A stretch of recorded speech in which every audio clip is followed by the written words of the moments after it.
Thank you very much. Thank you, everybody. Thank you. Thank you. It's nice to be here this afternoon.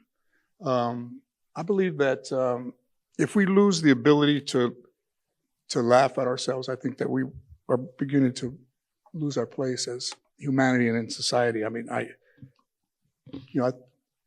think I know I'd look like Einstein if he invented the fucking churro, you know. I want to thank the Hollywood Reporter and the Social Impact Fund for asking me to open the summit. I think, you know, I'm an entertainer, a comedian, philanthropist in a sense, you know, also, you know, I think where I live in Los Feliz, I don't think a lot of people think that, you know, there's a lot of racial profiling going on currently in Los Angeles. I mean, this morning, a neighbor left a note on my door saying to look out for a Mexican woman that was trying to get into my house. I think they saw me from behind.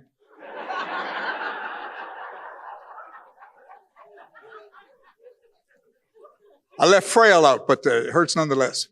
The ironic thing is I really don't like to take any attention for the things that I do, because I grew up around people that were just so ready to, you know, slap themselves on the back for the smallest things, and they were all full of shit. I don't want to be full of shit. So I'd rather help without anyone ever knowing what I'm doing. I was doing weekend shows in Houston, and, you know, we're drinking a little bit, and I just saw this bellman going back and forth, and I said, what's the biggest tip that anybody's ever given you? He said, some guy gave me $500 for carrying the bags up to the room. I said, $500? So I gave him $6.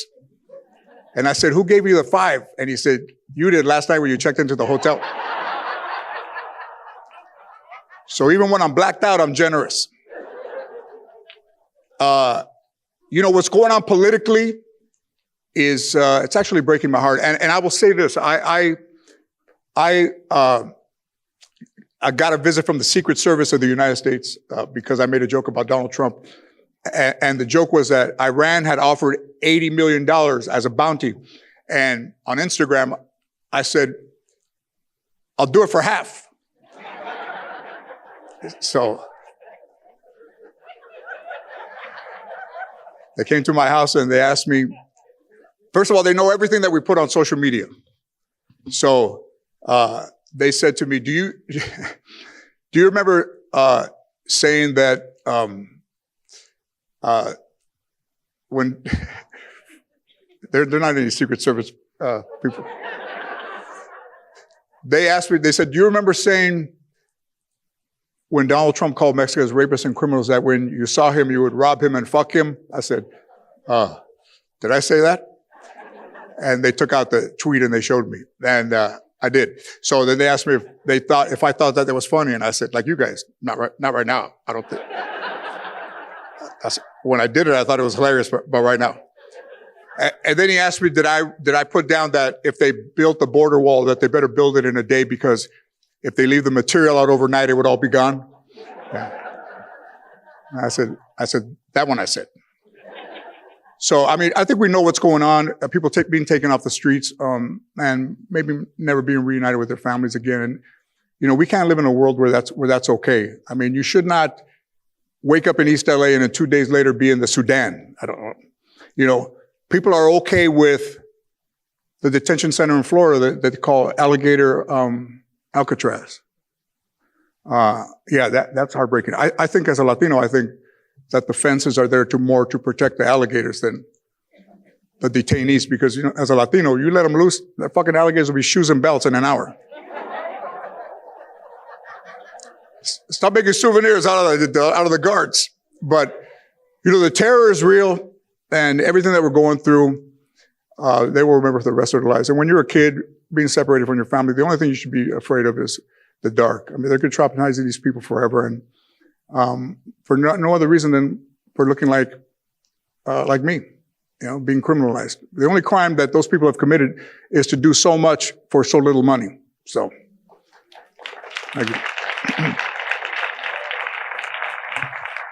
There are people who rather be seen than not heard. So, Philanthropy, thank you for everything that you guys are doing. And it's really important, and it does make a difference.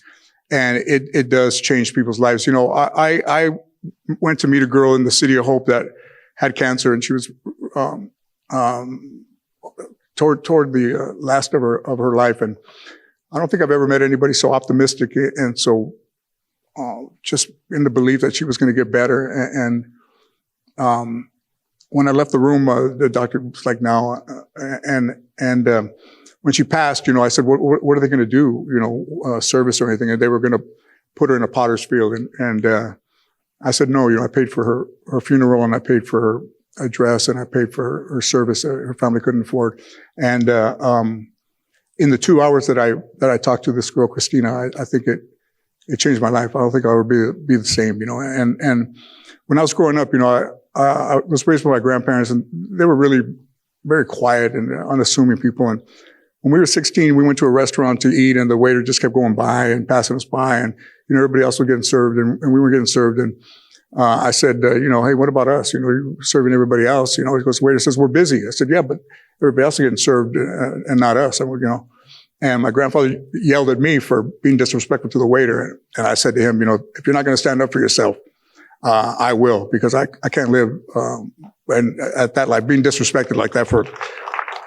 I mean, if I was invisible, that's different. But and since then, I've been very fortunate to receive. I have a foundation that does a lot of work with kidney kids and patients. So 20 years ago, I received a kidney, and I've been healthy for the first time in my life for the last 20 years. So, thank you.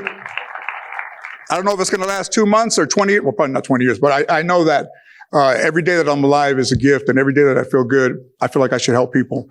And I'm honored to be here, and I'm honored to be in front of you all. And let's all continue to be philanthropic. Let's all continue to represent and to give, and not forget the people that are out there working hard every day and who just want nothing other than just to go to work and provide for their families. All right. Thank you very much, you guys.